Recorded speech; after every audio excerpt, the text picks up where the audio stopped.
What's up, Neil? Hey, Cal, how are you? I noticed that you're using your left hand to write. Yeah. Is something going on over there? Yeah, this song always makes me write with my left hand. Oh, okay. Interesting. Yeah. So here we are, Season 3, Episode 2. Don't pay attention to those notes.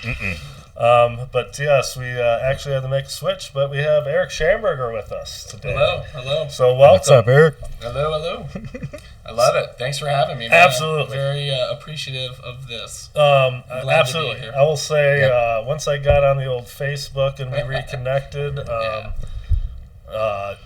noticing the engagement and the your love of music, and obviously our history.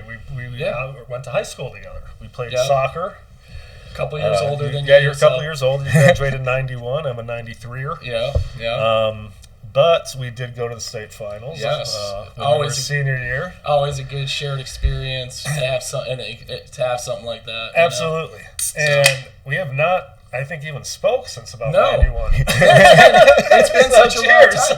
But no, seriously. Yeah, that's what's so cool Cheers, about brother. this, too, Cheers, yeah. 100%. Everyone sort of starts their life, right? You sort of go to school, you kept playing, and you just kind of, things branch off, man. And it just takes its own life, really, literally. It was like I was just saying to you, no idea where it takes it. And, I, like you said, I went and played soccer, and then you kind of had, it's like your core friends go from high school and then you have your experiences and those change, and then, you get married and kids and you're working, and I used to travel a ton, So it was like I'd be home and I want to be with my family and et cetera. So you lose touch, and then you're right. This is the absolute best thing about this. And it's like here we are, 34 years later. You're sitting in the studio in my basement. And the funny thing is, it's like we didn't miss a beat. Well, I know that's what I was going to go with. Like, it's so funny because when you have these shared experiences, even that 1 year, it was awesome. But you pick right back up. Right. It doesn't. Because you can kind of just click in. It was funny when you came up and drove up and we were in the green room. And then right away we just started talking about music immediately and everything that you guys used to do in high school and college and everything. It's funny, it was a good period of time, for a lot of people. I mean, a lot of people hate high school, but I loved it. I think the experience of it was great. Yeah, absolutely. And, the one thing I remember is I tried to get along with everyone. I think pretty much I did. I think that's how I lived my life. I feel like our whole era of college, that was a big... And same with college, absolutely. Yeah. Yep. College and high school. Yeah, never did the whole hazing thing. Never understood that. New players would come around and be like, hey, after, 7 days or 2-a-days, we have a day off. We're all going to hang out in our room, get hammered. Yeah. You're more than welcome to come. You don't have to drink or anything. And if you did have a beef... I think there was a makeup within the hour or whatever. Hey, what's up? We're bros now. I remember it never lasted. No, it never lasted. I remember being so and almost punching each other at halftime of an overtime game. And they sit and drink beers after. Yeah, exactly. So one of the things, plus we're guys. It is a little different. As we're getting older, right? All of us. It's one of those things where I've been happy to. You see these opportunities where Kassar comes back. And I'm like, you know what? I'm going to go fucking say hello because I haven't seen this guy in so long. I'm like, I'm going out there. And we talk once in a while, so. Sure, and have to. I mean, it's... No, and absolutely. Awesome. It's like I said, I had no idea, if you kept up with people. Since I started this, in the last 2 years, I've now on all the social media, because I never did that shit either. Really. I really didn't, and it was, but then as you get, like I said, for me, it was really one of those things, you're starting to get older, and you're like, well, I wonder what all these guys are up to, and I want to say hi, and, that's what happened with happens. this, dude. Yeah. Then, except they're just usually coming here. That's awesome. I mean, this is such a great forum to, and really, music kind of, sort of connects everybody. Everybody. Yeah. Well, absolutely. But I want to go back to that. So we did have quite a magical season. I was a sophomore. You were the senior. I was the senior that year, yeah. I was a very good goalkeeper, but Jeff Kassar was there, who was a year older. Well, I always laugh about that because I'm like, think about the luxury of riches we had. Honestly. Absolutely. Yeah, I wish we could have traded one of you guys and bring in Rezanov or something. We would have destroyed I mean, granted, we couldn't have done that against De La Salle, but no, I like the we only needed one goalie. So we had this luxury of riches of having two amazing goalies. There was a couple of things with that. One, it's amazing to have two goalies of that caliber on one team. Two, it actually was kind of humbling for me because I was the man every single team I was on. Yeah. And now I had to learn to be the backup and be supportive, and it ain't always fucking easy. No, it's not. Not because he's not good, because you just want to play. Yeah. Oh, and that's the tough spot with a goalie, because if you ain't the man, you ain't the man. You just get to sit there. Oh, yeah. And get tore up and fucking practice just as much as anyone else. So never get it to when I first started at Churchill, being a center back, Brady Erickson was there. He was really good. He was a hell of a player. So I was always behind Brady. You know what I mean? But then the coaches figured out a way to get us both out there. Sure. Yeah, they put him up top, and he was killing it. That Stevenson That game. was that junior year, when I was a junior. Yes, Paul's senior I'm telling that team, by the way. The shootout game. And then we had homecoming that night. That team, we were really good. Oh, my God, yes. We always talk about my senior year team. That junior team would have destroyed that team. Easily. That team was really good. Absolutely. That year, if you look through the records, we gave up 0 goals all year. As the because that was something with pride for all of us. And actually, that was Jovan was still there. Yeah, Jovan was there. Jeff was splitting games. And by the end, Jeff was getting the time. Yeah, the bigger games. It was pretty clear at that time. Yeah, absolutely. And that's like you said. That's the tough spot of the goalie. But Jovan was decent. He wasn't bad. He was not a bad goalie. It was just and you're also talking 1990. Yeah. So I mean, for sure. No, seriously, because there wasn't the Brian Board. I always go back to him, the ODP goalie coach. Yep. But before that, there was nothing. Yeah. Jerry Smolinski was a great goalie out of Stevenson. He was awesome. Dude, that guy robbed that. So that junior year, he saved him. So do you remember Mike Geese? Yeah. For sure. So his mom videotaped that game. Oh, yeah. And then she took it and she did a highlight video to, was it the Dire Straits song? Here Comes Johnny? Yeah. Because she made it for Teal. So, funny story. But it's the coolest thing ever. I think Paul still has it. If you just can find that, I'm sure he's got that UAD shootout too. If you watch that game, that when Gio takes that PK, gets that PK, it was me who got the PK. I was the one who I got chopped down. Yes. I was about to score. Boy. Yes. I'm not kidding. It was wide open. It's in that highlight video. It was there. It's amazing. It's the coolest thing. There was no choice. It was a smart play. I mean, I would have scored if I was in because it was I was 8 yards out and the whole goal was right there. You were up 2-0. Yep. And then they took Brady, who just scored 2 goals, yep, and brought him back to sweeper. Mm-hmm. And then playing that dreaded 2-0 lead. Didn't need to do that. Yep. Where you think, he got a great lead, but the second you give that first goal, you're no momentum. They tie it, get a PK, miss it, and then it went to shootout. Yeah, it was bad, dude. We should have absolutely. And I think, if I remember right, they went on to win that year, or it was Salem. I can't remember. It might have been Salem's year. But we beat Salem every time we played them. You beat Salem and Stevenson that year. 1-0. Yeah. And Paul scored both of those goals. Yeah. I mean, so it's so guys like Jeff Gold, he was a really good player. And it sucked because I was always back there. It was Brady. He was one of the first ones to go to Madison. He was so good. And Lamphere and Gentili and Travis Roy all followed him there. Yeah, what a team. What a team, right? Think about that. That's insane. And then, funny thing, Jen, my wife, works with Karina Gold, who is Jeff's brother's wife or something like that. Probably Matt's. Yeah. Okay. And so it's funny, and her son plays soccer too. So and they still live out of, I think, Plymouth or Kent. Mm-hmm. But anyways, it's funny, getting the whole 360 back. Oh, anyway, for sure. Well, he was one of the original 72 Varda guys. And that guy, I remember, for the whole Mr. Soccer that year, I think he may have won it even. I think he might have. Yeah, he was so good. That dude, I remember. Never stopped running. Yeah, that's what I remember, because I remember being on. I remember playing Salem at Salem, and him up there, and me trying, doing whatever I could to try to stop it. Yeah. So that was a really good club team back. Was that Canton Hornets team? Played with those guys. You had the Gold brothers, Matt Tudor was in that. Dude, that was that was a big team. Yeah. That was when soccer really, like about the 71s on, you really started seeing it. That era of Michigan soccer was, but you know what's funny? Now Michigan soccer's good. Like there's still, like at the higher, like when you see like MLS, like the Wolves team is really good. The MLS 08, and I can only speak to the 08s, right? Because that's what I'm familiar with. Right. Because Evan played with a lot. He knows a lot of those guys. Right.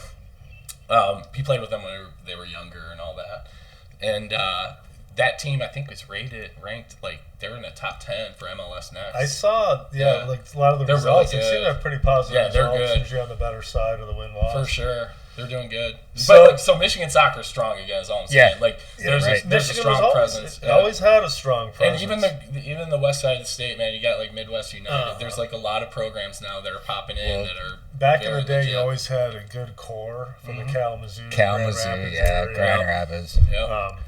But it's gotten real quick. Was there you guys lost to De La Salle? Was it 2-0 we lost? 2-0. Okay, that's what I thought. So you want to hear something funny? Like, you know how like when you play, you always get certain things etched in your head that you can't forget. Absolutely. Yeah. So that game, almost every single game or goal I let up. Yes. It's always, and the funny thing is, it's never the good stuff. It's always the stuff you miss. It's always the bad stuff. Oh my gosh! Oh my gosh! You're so correct. So, and it's funny when you hear like pro athletes say that. I'm like, oh yeah, see, I can relate to a pro athlete. Yeah.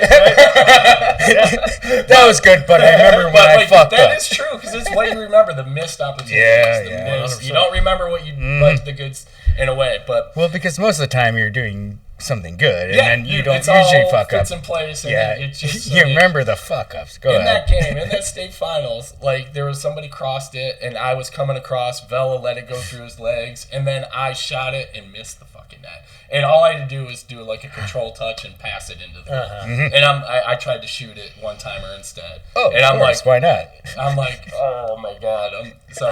That's one that sticks in the craw for sure. Man. No, it's funny you say that because you know what that means is you were good. No, seriously, because Neil just said it. Like normally you would hit that 100%. Oh yeah, and he did. Yeah, it's nerves. I mean, it had to be a combination of nerves. If you weren't good, and then you score that, and then it's like, oh my god, But I remember because I remember even as Vela let it go through his legs. Always remember that goal. Even as Vela let it go through his legs, he was like, yeah, he thought I was gonna drill it. That's hilarious. I missed it. So back to, I was, like I said, the backup. So especially through that state tournament run, I never fucking played. Yeah, it was Alcazar that year. Alcazar, and there was only, I think, 4 sophomores on the team. It was me, D-Ho, Brian Peters, and Vince Troiani. I think that was it at the time. Yeah. And me and Peters never saw the field. Go ahead, sorry. So, leading up to the state finals, what we realized was we could get like hot dogs and shit and have people bring them to us. This is so funny, by the way. So this is amazing. I saw that in the notes, and I'm like, what does that mean? So we were just like testing the waters at first, and like this or that. The hot dog waters. So by the state finals, we like had it down. Cause like Peters brought a whole fucking 2-liter of Mountain Dew in his bag. We had organized before the game, like, all right, we want this, and this, and we'd go and like talk to people, and we'd like stuff them in our jacket because it's like fucking November, it's freezing. Yeah, it's cold as hell. And we're unpacking, we're just like sucking down hot dogs and drinking Mountain Dew. Next thing you know, Coach goes, Peters! What are you doing? Get out there! Get out there! Are you eating a fucking hot dog? So yes, we refer to that as hot dog day. And Mason did not mess around with that either. He was pissed at that. Do you remember? He was pissed. That's pretty fucking funny. I did see that. I'm like, fucking hot dog? Hot dog gate. That was funny, man. That game was so good, though. So, the funniest thing is, I was so late to Facebook. And then there was like a post, and it was something like from like 5 years ago. And someone mentioned about us eating hot dogs on the bench. I think it was, he was like, I had no idea that even happened. I'm sure. Deny. I think that's hilarious. But it's so funny, like, just to think about somebody doing that. Brian Peters. That's where I was going to go. Real quick. Ahead. No. But I will say, my senior year, my pregame meal was 6 Bates burgers. So I thought it would have been okay even if I got called in. But go. Go for a 6 right there. But so Brian Peters is another person that I kind of came across, through soccer and hockey actually. So his son Griffin played soccer for the Wolves when Evan played there, and he played hockey, and then he's eventually switched to just hockey. But so I coached for a little bit too. Oh, really? I coached at the. So did you play hockey then growing up? No, I just did pond hockey. I coached soccer. Soccer. Oh, so okay. I couldn't do the hockey coaching. Okay, I'm very comfortable with soccer coaching. Okay. So it was funny. Like we were doing, that beach series out in Grand Haven. Yep. Why the hell can't I remember the name of that? It was the beach. Soccer in the Sand? Soccer in the Sand, yeah. Yeah, you know the guy. Yeah. So when they were little, LeMay does. I would take, and that's where I met Griffin the first time. He played for the Wolves. Evan played for them, but then we moved out here, and then he started playing for the MAFC at the time, the Alliance, which is now Legends FC. Yep. But so he did that just because when we were moving out here, he was supposed to be on that same Wolves team, but when we moved out of Livonia, we're like, I don't want to drive back. Let's get him meeting some kids around here. So we did that for a couple of years. But anyways, met Griffin out there with Holly, and because Holly was very involved. Holly Peters was very involved with running Soccer in the Sand out there, and I think she still is, if I remember right. But so he played with my team. We needed an extra player. Like we came out there with a lot of these guys. We had a good team, man. And so we brought in Griffin, and then when Evan was playing at the Wolves right after that, Griffin was on his team. So I would see Brian. Nice. And it was very strange, Then I'd see him at the hockey rink with my other kid for high school hockey. So awesome. It just became weird running into Brian, and it was nice. Again, one of those things where you just run into people and you're like, oh, this is cool, And absolutely. I always liked all these guys, Right, yeah. It's like you'd love to be shit able to just happens, and you're. And for me, like I said, my youngest is going to be 19, and nice. I just wasn't doing shit. Yeah. So a couple of years ago, it's like I'm sitting around and I admire it, man. I think this is a great idea. Dude, it's awesome. And now we might get into a little the music stuff, right? Yeah, I've got a lot, man. Music was always just time is big. Just a number. So we got plenty of time. We're not going to rush it, but okay. No, it's that was the big thing, and I've said it a million times. I get to hang out with Neil at least once a month. That's awesome. Do a couple shows on a Saturday. Yeah. I think it's great. I think it's a great idea. I'm going to a ton of shows. Dude, I'm so jealous. I used to love right. I'm jealous of him. I used to love that shit. I'm like, kidding. Fuck, I can't make that show. I have found my sweet spot. It's going alone, dude. Yeah. There is, to me, nothing better because you don't have to worry about anyone else. Are they having fun? Go to the bathroom, whatever. I love it. You just control everything, right? You're like. If you want to take a break, you're not worried about it. Actually, just the other day, I went to Goose at the intersection in Grand Rapids. Nice. And not the intersection. GLC Live at 20 Monroe. Oh.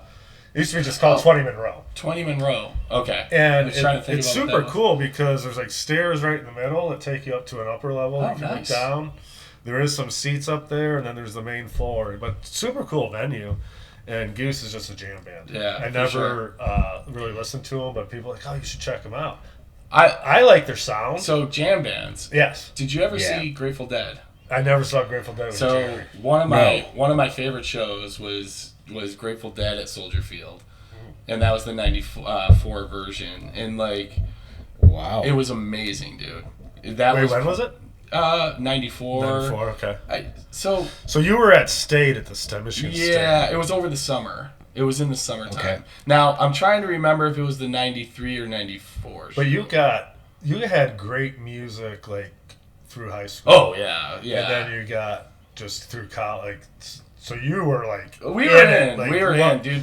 Really, so... Did you start going to shows, in high school, or...? Not really. More so after. Okay. Do you remember your first one? Yeah, my first concert ever was the Outfield at Pine Knob. Oh, nice. Yeah. Went with, Mike Butler's brother, Bill Butler, and a couple other dudes, and that was... I loved all that stuff, you know what I mean? That sound, that whole, So for me, I like sound. Like to me, it's the harmony of all of it together. Right. And that's why I love the Beastie Boys. I love Pearl Jam. Like Nirvana has that. Soundgarden and Chris Cornell for me is huge. Like Red Hot Chili Peppers, huge. Love the Chili Peppers. So like for me, those types of bands or artists was where I gravitated. You know what I mean? Right. Like, so that was my first show. I remember going to like Steve Miller Band, at Pine Knob.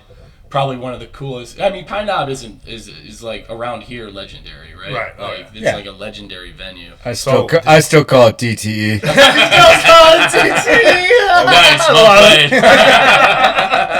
So did you know Grand Rapids is opening up a Pine Knob? I saw that, dude. Yeah. That place looks like it's going to be amazing. Right on the river there. It's awesome for them. It's so cool. I mentioned the intersection. I saw Big Head Todd in January at the intersection. Nice. I went back to GLC. See, Grand Rapids is amazing. Oh, it's so cool. I mean, it's really gotten way like. And Van Andel, I didn't know that's like right in the middle of downtown. That building is gorgeous. New Holland Brewery, their building is gorgeous. Even the old Founders, the old but big Founders. Like I love going there whenever I'm out there. I enjoy that. We're mentioning all those beers, but my buzz today is brought to you by Old Nation's My. My buzz. Yeah, well, I don't like starting the day with a triple IPA. Well, yeah, I've got my Hop Slam, but I got it on deck. But I brought a couple My. That was like. Why wouldn't you? Yeah, it's one of the better beers. Have you ever been to Old Nation? Oh yeah, for sure. So to the brew pub and everything? Yeah. Really cool. Not far from here, really. No, it's only about 25 minutes down the road.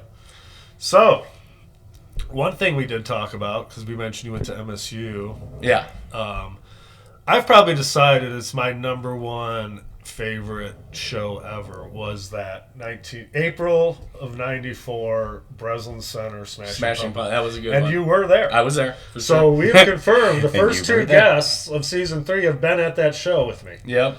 Do you remember where you were at during it? God, the show, or? We were on the floor area, probably like stage right. Okay. You know what I mean? Like the JG looking outside. Yeah, we were back there somewhere. Yeah.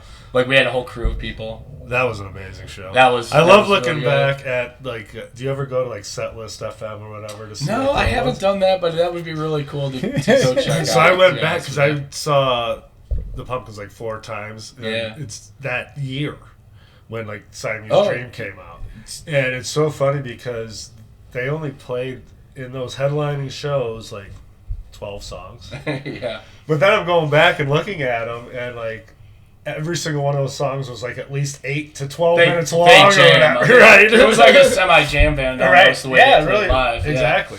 They would almost like a progressive. It was very cool. Yeah. It was very cool. Like I said, they were always a love or hate with people. Still out to this day. Yep. I'm obviously one of the lover side. So for me, I like them for sure, but I don't they're not my top. But I like them. So we do talk Forever 5. Mm-hmm. And we can sprinkle them in. I think I probably have a few of them for you, but however you want to do it, I don't even really care. Well, I can start with we like to keep it casual. The one that we can the one that we can go into now, that I think you're very familiar with, and with this would be Pearl Jam. Absolutely. You know what I mean? For me, so this is something that me and all my friends have, we grew up in the grunge era, right? Right. Oh, absolutely. Out of high school, we were 91. We literally, our freshman year going at state, that was Nirvana, that was Pearl Jam, Soundgarden, Alice in Chains. That was probably my favorite at the time. Huge fan of Lane Staley and absolutely. Jerry Cantrell, the whole thing. So, my first, I guess, Forever 5 would be Pearl Jam, just because that Alive album, your 10 album, with Alive on it, just really opened up that whole sound. And then you found Nirvana. Then you found Soundgarden. Then you found Alice in Chains. I'll never forget my brother. My birthday, he bought me that Alice in Chains Dirt album. Yes. A CD. And he's like, dude, you're going to love this, And then I played it, and I'm like, yeah, I do. I do. This is awesome. Thank you. And it was funny. From that point on, And everyone you just mentioned, all those unplugs that used to be on MTV. Amazing. And every one of those bands you just said, everyone always says like those are like some of the top ones. You know, they always Stone Temple Pilots. I loved STP. Okay. I was a big fan. Like, so I didn't put them. I don't think they were as good, but like they were good. They were really good. And like I'm a fan. Like, and so one of the cooler shows that I was ever at, 2009. It was in Las Vegas. Nice. Scott Weiland shows up, and so this was a bachelor party. It was for my buddy Ken Kalusek. Do you remember? Ken? Yeah, I remember him. So I was the best man, and I sort of coordinated the whole bachelor party. Gotcha. Just happened to coincide with a super awesome concert. Dude, we got completely lucky. That's like awesome. This is the whole thing. I love hearing those stories. I did one of these VIP packages, setting it all up, and we were gonna go to LAX. And have like a private table with bottle service and all that. It was gonna be awesome. We're like, dude, this is sweet. So then my host dude calls me, and he's like, "You're never gonna believe this." He's like, "Scott Weiland is now doing a show," and I'm like, "So are we out?" He's like, "No, you guys are in." He's like, "You're just." So nobody believed me when I told them. They're all like, "Bullshit, this isn't happening." And then when we get there, we have a table on the side, and we're looking direct on the concert stage with Scott Weiland right there, doing a live show. And he did a lot of STP, obviously. And that was probably one of the cooler shows. That's awesome. I would have to say. And Scott Weiland, however you want to say it. Yeah, I don't even know the pronunciation. I go with Weiland. I don't know. Obviously, he was I don't know. Showman, if you will, on the stage. Sure. But he's actually very musically... total showman, yeah. Really? But he's very musically inclined, if you will. I mean, the guy fucking... He was solo. He sounded awesome. Huh. He was putting on his dancing show, and like, you know, he owns the stage. So I never saw him live. So good. So good. And to be honest, like, not that I was a music snob or anything. Yeah, we've talked about it. We talked about it. Like, I was never... I mean, I wasn't a fan. I'm like, yeah, whatever. But whatever. But they were great. Hearing him with Velvet Revolver. Oh, so good. And then I was like, wow, yeah, that's really good. So then I went back and listened. Then I listened, like, almost like saw it through a different lens. Yeah. Some STP. Velvet Revolver. You know, I'm like, okay, now I kind of get it more. Yep. You know, and he really was He was a true showman. Right? Yeah, 100%. Like, man. Old school, like he had it all almost, and he had a good voice. He took every the 70s, 80s. He had a really good voice, for sure. That helps. It definitely helps. Back to Pearl Jam. But when Stone Temple Pilots sort of eliminated that pushing of his voice, right, in the production of their albums, that's when they got good. Love it. Yeah. You know what? And that's the thing. I remember the song Gasoline. Yeah. And I'm like, okay, I really liked that song. Yep, great song. That was like after. That was on Two Dudes Part 2, by the way. Yeah. Was it really? Yeah. So Flies in the Vaseline. That was. That acoustic version of that song is amazing. Right. Just amazing. Oh, shit. I'm allergic to grapefruit. Whatever. That Black Olives. Don't worry, we'll get you to the doctor if you need to get there. We got a nappy pen. Yeah, I was going to say, you have a nappy pen? It expired 3 years ago, but I'm sure it'll be good for you. So I got it. So one of the other, speaking about like Scott Weiland and frontmen, Chris Cornell to me was real, and Lane Staley too, and like talking about favorite concerts ever, Alice in Chains hits that, and maybe that Black Crowes I told you about at MSU Auditorium. But like Alice in Chains in '93, they played at the State Theater, and it was the first time ever they performed Nutshell live. And so I'll never forget, I was with Eric Henderson. We're like, and it was one of those concerts where we were enjoying beforehand. You get in there and pre-gaming. So yeah, we were pre-gaming, but then you get out of there and we were just bloodied, like because these were full-on mosh pits back then. Oh yeah. But I'll never forget, it was all the lights just shut down, and then all of a sudden there's a backlight in the curtain and it looked like a net, and Lane Staley's hanging in the middle of the net, and they roll right into Nutshell, and that was the first ever performance of that live. That's awesome. That was so cool. That was my favorite, probably my favorite show that I remember little of, but it was amazing. So now it's State Theater, which is the Fillmore now. That's my favorite venue of all time. So one of your without questions. a doubt. Yeah. Definitely. And to this day, I love going there. Whether I get general admission, seats, it sounds great. There's never a bad seat in the place. Yeah. And it's crazy because like you said, 93, Alice in Chains was playing. Mm-hmm. I mean, that's like a 2,500. Oh, it was amazing. I'm telling you, best show that I've been at. So this is when 96, Smashing Pumpkins for the Melancholy tour played the State Theater. Did they really? Yes, and that was. I definitely didn't make that one. No, and if you go back and look at that set list, I mean, it's everything Gish, Siamese Dream, and that Melancholy, would be awesome. Which I could do without most of those songs on Melancholy nowadays in concert. I don't need to hear Zero and all that shit. Like, right. Go deep. I like some of the deeper stuff. Like when they played Ugly and I'm with you 100%. Yes. Jelly Bell, even though you hear that, I enjoy all that. shit like that. But anyway, this show, it was like 20-some songs of all three of those. Yeah. Well, that was like 7 days before the keyboardist died. Oh, wow. So this was like their huge tour. That. Yeah. And then the keyboardist died, which I'll say it again, was Wendy Melville. She was, which was Prince's guitarist. Yeah. Awesome. Was her brother. So he died, and then Pumpkins were never the same. Yeah. So I saw one of the very last shows the original lineup. Nice. In that small-ass theater, which, I mean, I couldn't imagine seeing Alice in Chains. The only time I ever saw them was at Lollapalooza 93. Saw them there, too. Oh, my God. That was such a nightmare. Remember The Wind? Oh. The Wind. Yeah. So, everyone remembers that. Yeah. I love that. So that was my second Lollapalooza. 92, which had Pearl Jam. That was the Beastie Boys. So, no. 92 was Lush.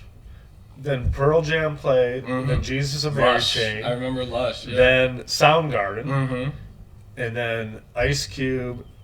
That was Ministry. The Ice Cube year. And Ministry. And then oh my God. Red Hot Chili Peppers. I love so up until the fifth band, I was passed out on the head. I'm not surprised, dude. So, it goes back. So in high school, you mentioned Peters. Yeah. So at one point, he somehow acquired a full keg of beer that he hid in his basement. Nice. So we used to go to his house on the weekends and drink this keg forever. And it was fucking warm because he had to hide it, so there's no way to keep it cold, so we just sit and drink warm beer. Well, I got busted drinking. Nice. So then I scaled way back because soccer was super important. I'm gonna lose your scholarship. I'm guilty into having not having fun for sure focusing. Well, okay, it paid off, but whatever. So anyway, I didn't drink forever, so that was the summer before my senior year. Okay. It was at Lollapalooza. Yeah. I heard about 91. I'm like, fuck it, and then Pearl Jam, Soundgarden, Ministry, Ice Cube, Chili. I'm like, holy shit, this is gonna be cool. Yep. So me, Paul, his girlfriend at the time, and her sister, I'll take my parents' blue Aerostar minivan. Get the water. Did everybody have an Aerostar? Everyone, of course.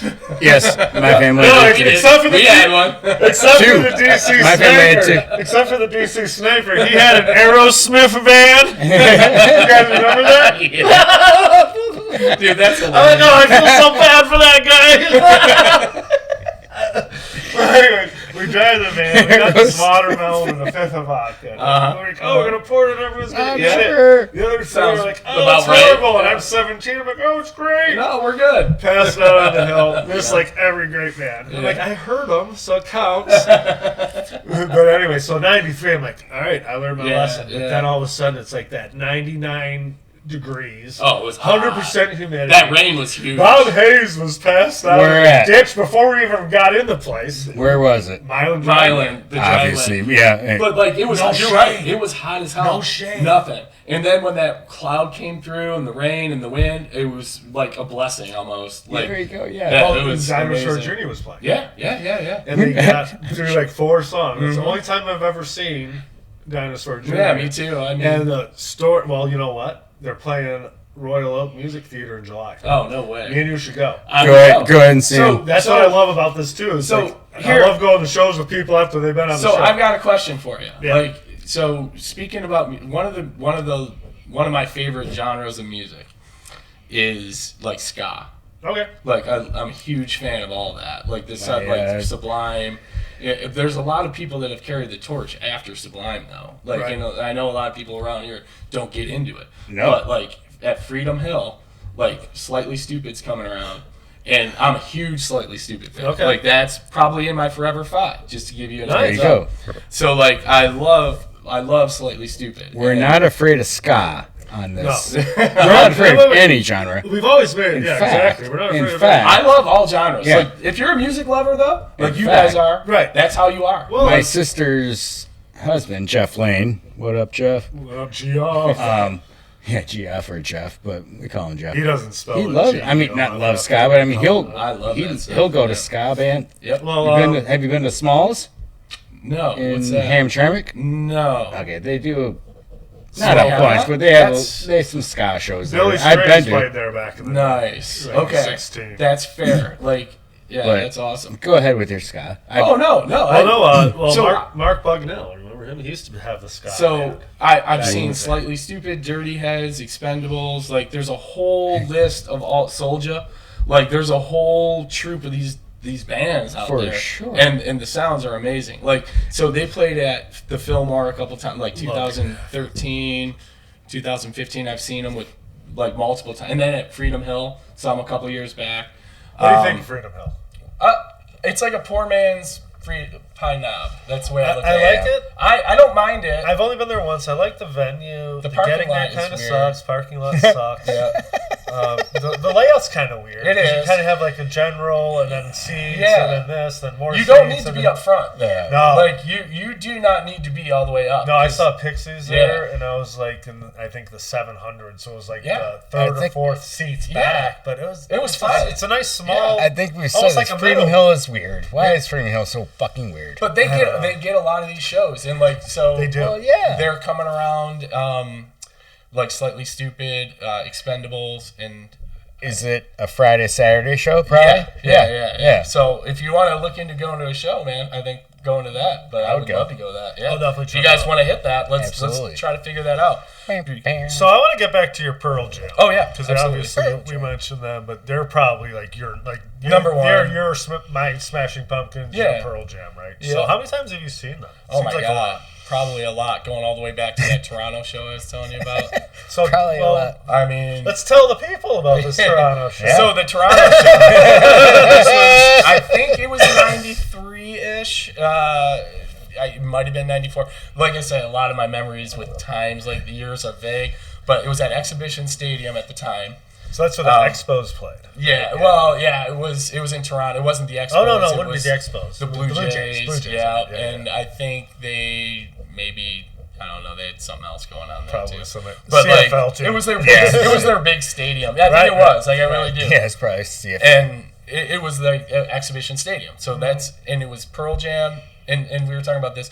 It was right around the beginning of that collaboration stuff with Neil Young. Right. And so like he loved Neil Young. Eddie always loved Neil Young. So everyone always says Neil Young's Mirror Ball is actually a Pearl Jam album with Neil Young. I can see that. So I need to actually go back and really listen to it. I could see that. I mean, they were really tight at that time. Yeah. But you said it was them, Neil Young, who else was there?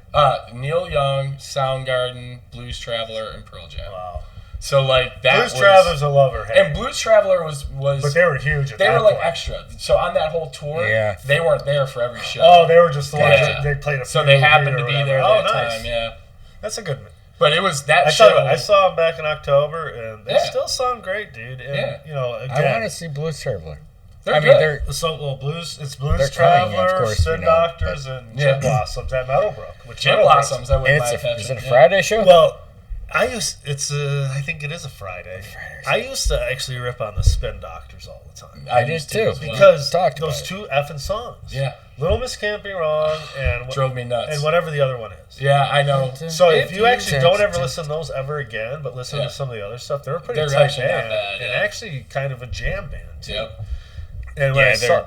Way better than we this is like where radio did kill the radio star. Right. Yeah. Well, I agree with that, Eric. Yeah, of course. Radio killed the actual decent band, apparently. That's what I mean. Spin Doctors we've said it, are actually probably better than we the guitarist from the Spin Doctors ended up on stage with Blues Traveler when I saw him at the Fillmore in October. Nice. And I mean, he was just shredding it. That's cool. And then I was I love that. I love that stuff. And then I saw that shows. I'm talking to people, and the one guy's like, if you actually listen to the Spin Doctors, he goes, they're actually like one of the tightest bands and like musically you'll ever listen to.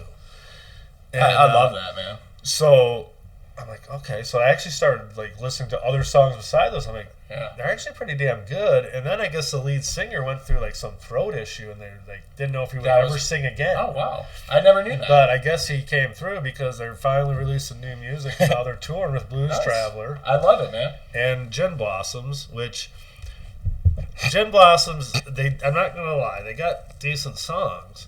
But my understanding is those were written by the original lead singer who died. And then the dude that actually sings them is not the one who wrote them. Okay. And then they never really did anything after, which, whatever.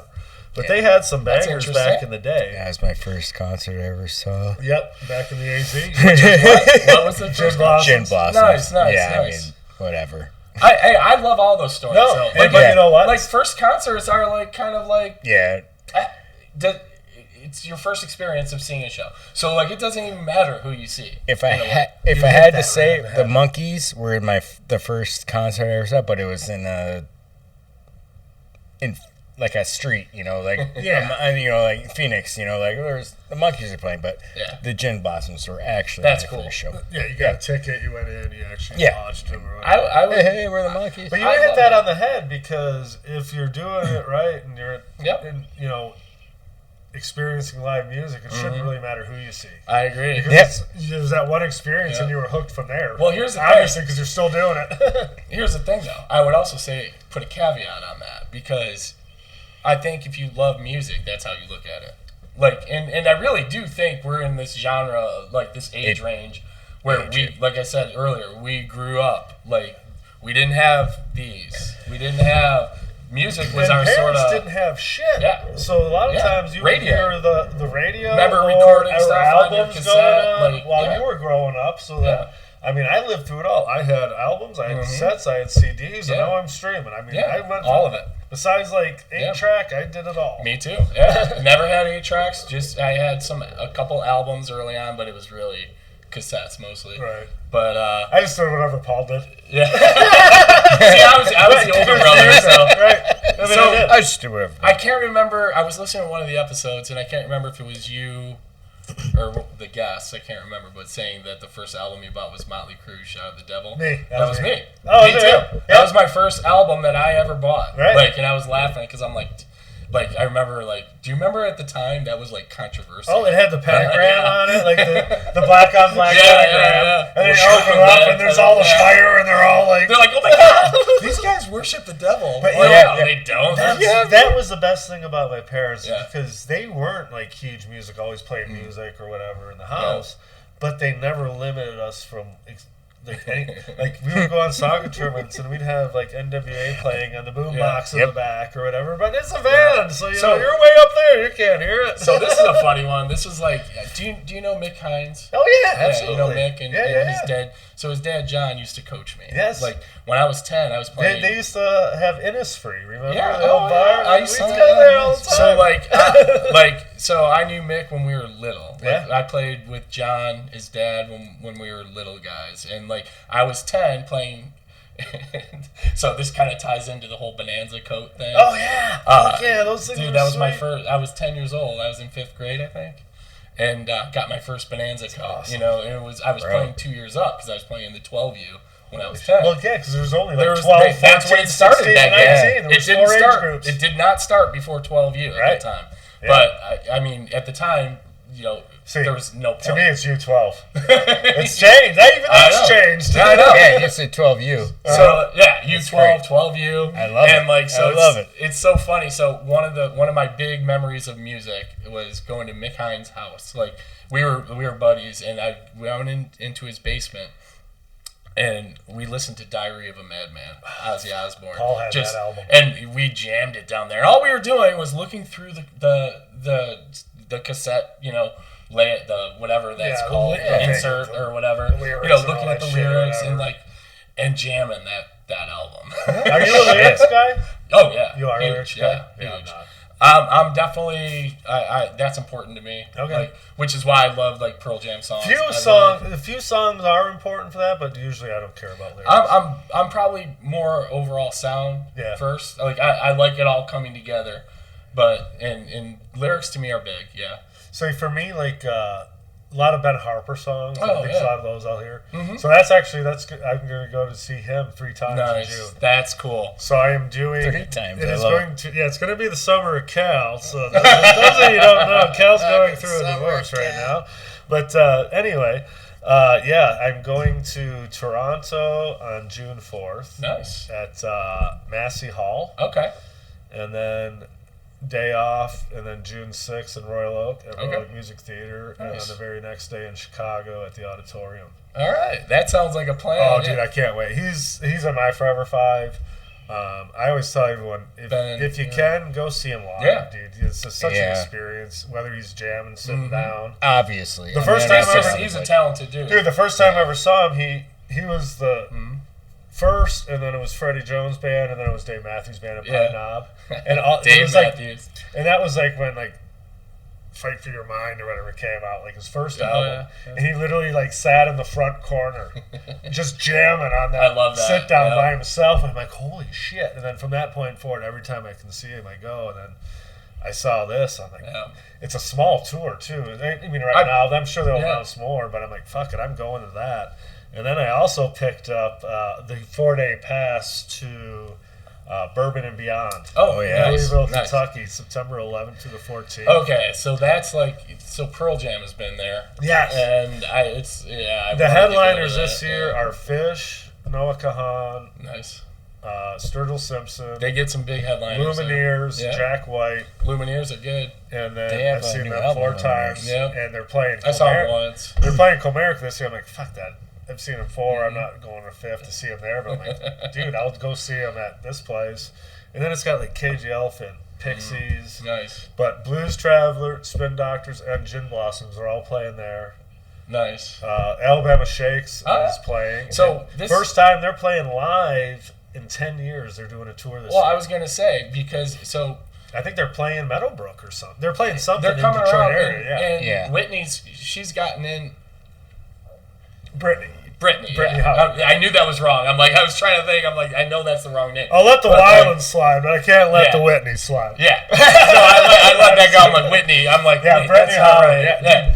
I love that band. So, 2013, I went to Bottle Rock in Napa. Okay. It's a huge festival out there. Yeah. That was the first year of Bottle Rock. They do it. If you check it out, dude, honestly.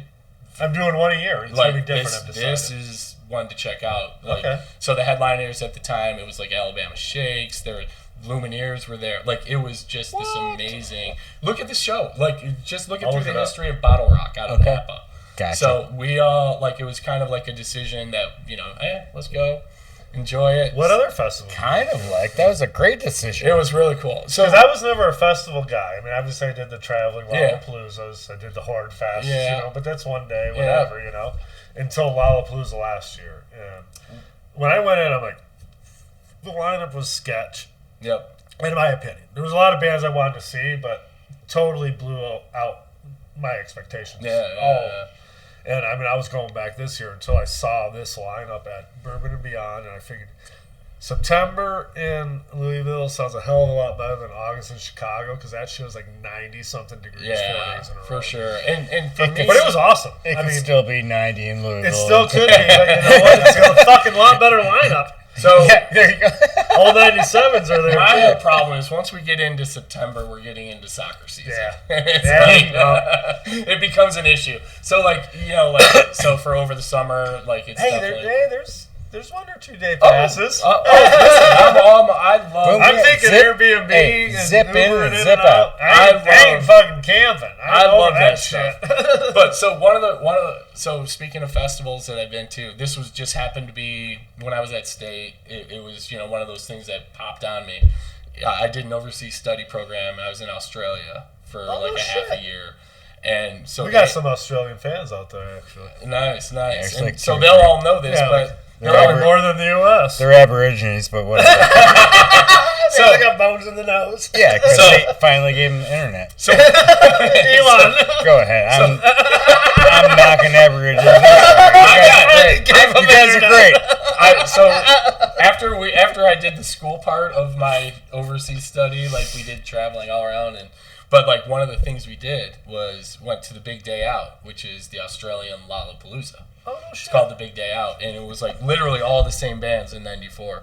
Oh, so really? like the big bands at that time, it was like Red Hot Chili Peppers, Primus. I forgot. Primus. I do love Primus. Like so, Primus was fun for like 2 songs. Yeah, but did you see? So you were at '93 Lollapalooza. Yeah. Did you see Tool on the stage? 100%. There's like a couple hundred people there. That was one of our main ones we wanted to see. Yeah, you went to. And then once everyone realized, everyone left. Obviously, Alice in Chains. Obviously, we wanted to see Dinosaur Jr. Yeah. And then Tool was right up there. Primus was there. Oh, and Fishbone. Do you remember Fishbone at the time? Yeah. With the swim. It was a big mosh pit song. Arrested Development. It was just boom, boom. And everyone, that's all they're doing for like 10 minutes. Like, it was like no joke. Like, that's it. That was the only time I did see Alice in Chains, which I'm so glad I did get to see him. And then, actually, when me and Paul, Neil was there, but me and Paul were hanging out because we had our seats at the Guns N' Roses show at Ford Field. Oh, yeah. And the new Alice in Chains opened up. Yeah. Which they still rock. Yeah, they're not bad. Jerry Cantrell sang so much in that and blah, blah, blah. Agreed. Yep. But it was funny because we were outside in the smoking area and we were talking to this guy that's obviously much younger than us. And he's like, yeah, I really just came to see Alice in Chains. And we're like, yeah, it's just not the same without Lane Staley. And I mean, his eyes got so big. He's like, you guys actually saw Lane Staley? Like, yeah. And all of a sudden, yeah, of course we did. Yeah. We're like, I looked at one of about 120,000 or whatever it was that day, and I barely could see anything. But yeah, I saw him. And then you're at the State Theater. That State Theater in '93 was probably. In fact, I just shot some heroin with him earlier today. Hey, what's up? And that those 2 years, '93 and '94. So did you ever see like those Nirvana or Pearl Jam shows like at the Blind Pig or anything like that back in the day? Or no. And so Alice in Chains, like the year before I came to Michigan State, they played at the Silver Dollar, which was in Lansing. Yeah, and I'm always jealous of the people that I knew that saw them there. It's like a badge of honor. Yeah, I'm like, oh my God, that would have been amazing to see that. But in 90, it would have been probably 1990. Because it would have been 89 or 90. Because I got there in like the fall of '91. And that venue is obviously just a little. It's a bar. Yeah, it's not even a venue. It was like I'm sorry, but I'm going to apologize to John Penniman right now because after a hop slam, my, and that soft pride, I'm not sure what the next episode's going to look like. All right, but so it was that era, that '93, '94, I would say that's where I did just a ton. We did a ton. '92. Oh my God, that was the year of that U2 show at the Silverdome. Okay. I don't know if you remember that. I am not a U2 fan at all, but I get it. I do get it. And I get old U2. My middle school years were like U2 and Beastie Boys. You know what I mean? Okay. Like that was. Gosh, I mean, I would think that would be It was awesome. Oh, back then U2. Do you remember? It was like Garth started playing drums, like from Wayne's World. Like Dave Harvey. Like that was the one where he was there. U2 and Beastie Boys. They weren't together, but that. No, I know, but that middle school era. Yeah, that was. I mean, I was Clash, I was U2, I was REM. REM. I mean, love like REM. I hear you. Yeah, but I was like, that was kind of the time those were my two. I was kind of into skateboarding at the time, and so for me, Beastie Boys were a big thing for that. Do a kickflip. Oh yeah. Well, I couldn't do that. I couldn't even stand on one. Dude. I had the worst balance. So one of my buddies I played soccer with, Wayne Warros. Do you know Wayne? Oh, I know Wayne real well. So he lived in Canton, and we used to go to his barn. He had wherever he was at, like Ford Road and like back, which at the time was like dirt roads. Yeah. And like he had this house with a barn in the back, and it was kind of a bunch of land, and he had a half pipe up in the barn. So we'd go up there and mess around after games and all that. So it was fun. That was scary. So skateboarding. This last year, was there 2 shows in Wrigley for Pearl Jam that you went to? Yeah. You went to both? So I went to a lot. Like you asked, like I've been to a lot of Pearl Jam shows since 2016. 16 I went to one, 18 I went to both, and then after COVID and they did the internet. It's usually every 2 years, so it would have been 2020, but then it was shut down. So then 2022, Eddie Vedder came to Chicago, and I saw him at the auditorium there. And then 23 was at United Center. How big is that? It's a smaller venue. It's comparable to like Fillmore. Okay, I would say. Because that's where I'm going to see Ben Harper. Yeah, I would say maybe slightly bigger, if anything. I was excited it's a different venue in Chicago. Yeah, it was cool. Fun to see and then United Center, they did 2 shows in 23. I went to both of those. Okay. Went to both in 24. Are you going to Pittsburgh? Nope, but I'm going to Nashville. You're going to Nashville? Yeah, I'm going to the Nashville show. When's that? May 8th. May 8th, okay. I think it's like, Who are you going 8th. My whole crew, Scott Gibson, Eric Henderson. Fucking man. Yeah, we're getting our crew, basically our little... I have some extra time on my hands. I've never been to Nashville. Well, we might have a ticket. I don't think they want to invite you. I'll let you know. That's all right. I'll just drive and go by myself. That's what I do now. I might be able to help you out with that. All right, awesome, he's in there. So no, and I recognize those names, and it's funny because one of them I've actually seen quite a bit lately. Who's that? Henderson. Oh yeah. We run in different paths in the work life, but gotcha. I was wondering because I told you like I don't want to say disappointed in my Indiana show, but I think I had just hyped it up because I'd been waiting on it for like so long. Yeah. And I hadn't seen them in so long, and they did. They played a lot of great songs. I mean, Yellow Ledbetter, I saw one of the first times they ever played that live. When you were at the Chrysler Arena show? No, I was not. That would have been, I think, 94. Oh yeah, I was not. March of 94. That would have been cool. Yeah. Yeah, it was awesome. That was like in support of Versus, which is my favorite album. So I like that one better than actually 10. Oh, I'm not a huge fan of 10, to be honest with you. Really? I mean, I like it, of course. Well, of course. I mean, that was like what. You know what I like? I like Yield. I think Yield. A lot of people say Yield, and I've heard No Code too. Yeah, No Code's grown on. Like, I think it's one of those things, and this is what I love about Pearl Jam. Like, they all have their different sounds in a way, but they're still true to themselves. Yeah. And I love how they do their set list. Yeah. I mean, like they have. It's amazing. I mean, I've read about it, like because Matt Cameron, which was amazing, so he's double duty with Soundgarden and Pearl Jam forever. And he's like. But when he first got there, they're like going on tour like a month. They're like, all right, you have to know these 88 songs. He's like, because we might play any one of them. You never know. Which is great because you know what? Like the Pumpkins, they do a tour. Yeah. They're pretty much, we play this every fucking night. So it's like you see them once, you might as well not bother. That's Pearl Jam, you can go from show to show. Or even like, I went to PJ Harvey, right? Oh, yeah. Which I loved her back in the day. For sure. Never listened to her ever, but it was at the Cathedral. I'm like, you know what? I want to have a great seat and everything. I did. My favorite song ever, 50-Foot Queenie. Right? And she didn't play it in Detroit. Of course, right? But she changed, which is cool, though, because I do like when they do change it up. Yeah.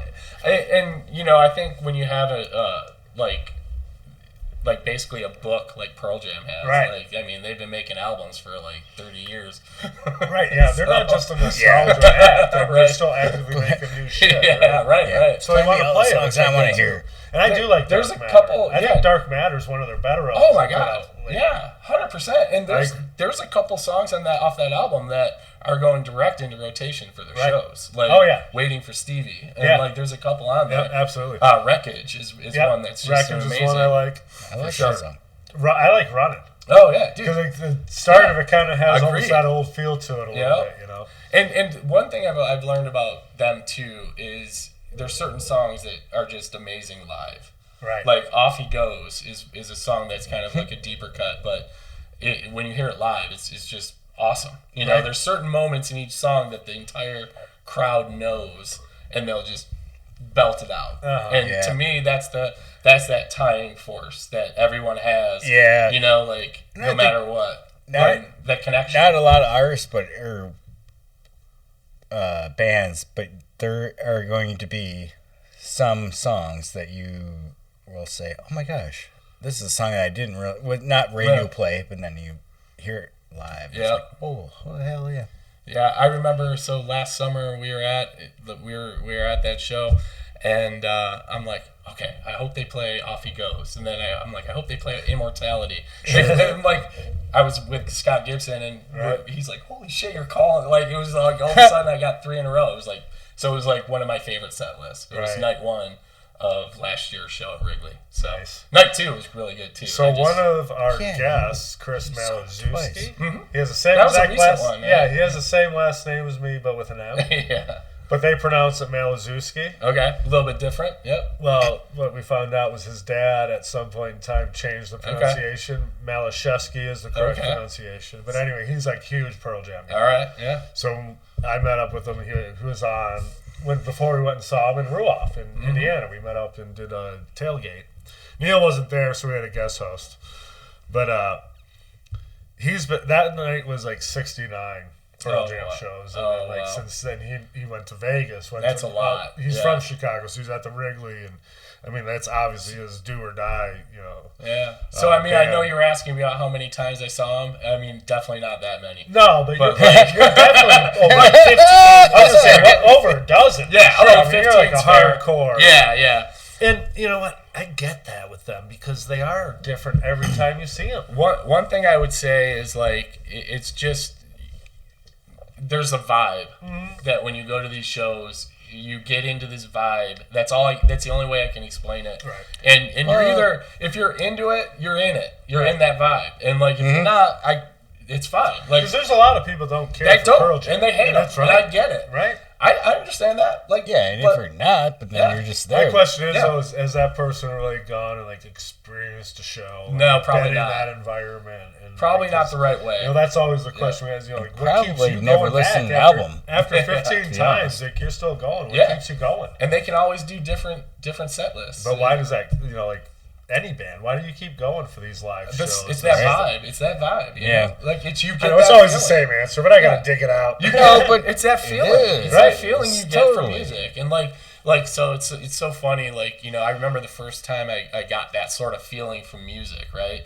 And what that was for me, and this is another genre that I love, was that early to mid '80s alternative. Like when you start looking at Talking Heads, you start looking at Simple Minds, the Smiths. Dude, absolutely. Love and even the more poppy guys like Pet Shop Boys and Erasure, bro, all of it. Material Issue. I mean, all these. I love that sound, right? Yep. And so I remember that was the first time, and I'm a sound guy. Like I'm the whole sound thing. So and when I heard all this, I'm like, wow, I love this. Like this, and I still listen to those. I still listen to that. Like you can have that. Yep. That that sound and everything, and I don't know. There's certain songs you just love. So I heard something interesting the other day. So remember when MTV first started? It was 81, right? That was I was going to ask you about this. So U.S. bands never made videos. No, so they didn't have fucking videos to all show. So it was all this English like new wave shit. All this stuff, like it wasn't even like super popular, but that's all they could show. Because it's all they had, and the next thing you know, is like it fueled this whole genre of music, which was awesome. 100%. And it really helped build them up to be able to then let the U.S. really catch up with the videos and everything. And speaking about the music thing, and when we all grew up, MTV was huge. Man. Oh yeah, huge. Like I spent hours. All I played was videos. Though. I like the top 10. I used to love watching. They started. That's what I mean. Though. That was our era. TV raps. And, that was cool. 120 minutes and Alternative Nation or whatever came. It was so cool. And then Spring Break and MTV Spring Break. But they'd have all the live acts. Yeah, that was so cool. So that helped fuel that. Oh my God, I'd love to see these guys. Right. So then you're like, next thing you know, you're checking the Metro Times like for because you didn't have the internet to see what bands were coming. And then another thing that brought me like close to like that alternative stuff was Camp Dearborn. Oh fuck yeah, dude! Do you remember going to the canteen and the dances? Yes. They used to always play all those songs. So the whole Kalashevsky family, there's 6 of them, like my aunts and uncles, they used to get for a week, every single week ever. Us too. Well, then one time, my dad's got a very distinctive laugh. So all of a sudden he laughs, and who comes looking over because he hears laughing? DeHorty. No way. His wife's family got tents literally like right next door in the same week. So for like the next however many years, like so. So I remember hearing all these songs at the canteen. You know, like Paul That's Young, hilarious. like you know what I mean, like all that stuff, all of it. Like how does it feel to keep me like I? Yep. All of it, man. Like there are so many cool songs. That's funny because one that sticks out now that you say all this is Gary Newman. Oh yeah. And he opened up for Ministry at Royal Oak Music Theater. That's kind of funny. That seems like an odd open. And then at Royal Oak Music for Ministry. But yeah, me and Shaq went to that. It was a good show, dude. That was the first time I seen Ministry since that Lollapalooza show. Yeah, that was a long time ago. Yeah.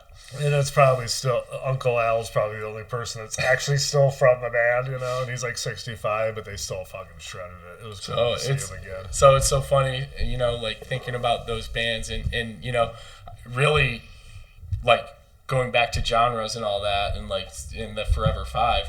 I mean, I feel like I need to put one of those bands in there, but who is it? You should. If not, go on to another one. It's either it's a tie between Talking Heads and Simple Minds. Like so, I think I'm gonna hold off on that. But Red Hot Chili Peppers is my other one. If I haven't told you that, so in 22 when they came to Comerica Park, I went to that, and that was I did not go to that. It was such a good show. Dude, Shaq asked me to go. I could have went with him, but I didn't because I couldn't.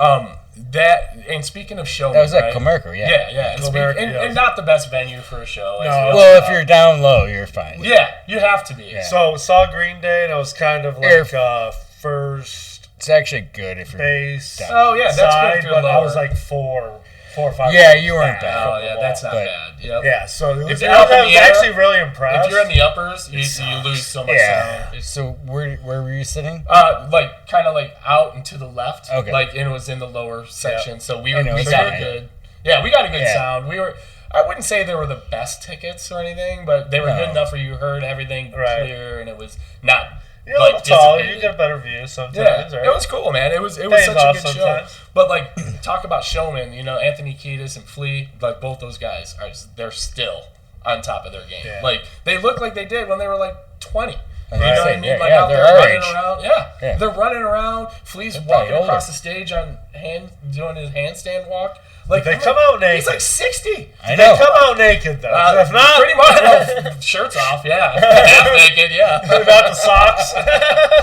But it's pretty cool to see them able to still have all that energy. Like usually when you see the bands that of our era, it sort of has slowed down a bit to some extent.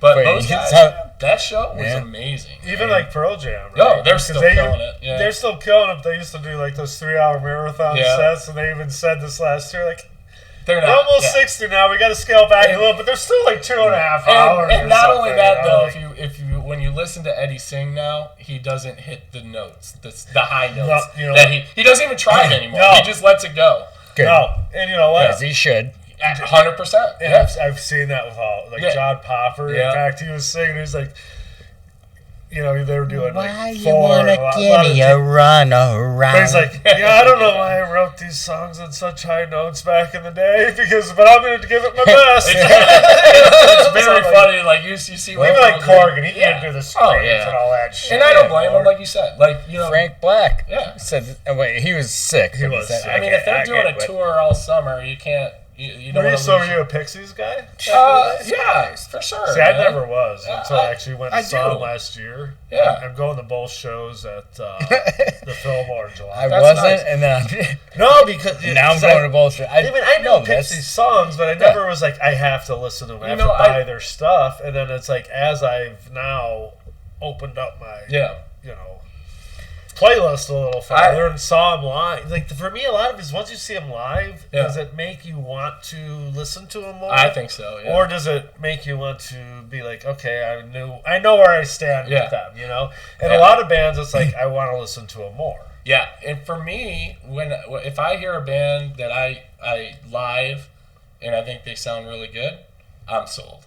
Like for me, and that's like thinking about Soundgarden. Like one of the best bands I think I've ever heard live Chris Cornell, Soundgarden. See, the only time I ever saw them was at Lollapalooza 92. But it was great. I saw them at State Theater twice. Nice. 2013 and 16, and that was the year before he died. Wow. He played in the 17 show, and that's when he died. Okay. Yeah.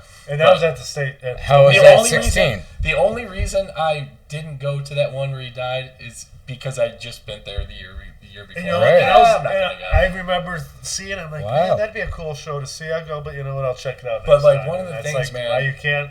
One of the things about Chris Cornell and just in general, and that would be one of my forever fives would be Chris Cornell, like because I love Audio Slave, like you know, Audio Slave, Soundgarden, Chris Cornell, cool. Like it's all good to me. Like Chris Cornell was and Chris. I mean the whole band. I love Soundgarden. I'm a huge Soundgarden guy. So I'm just gonna say you played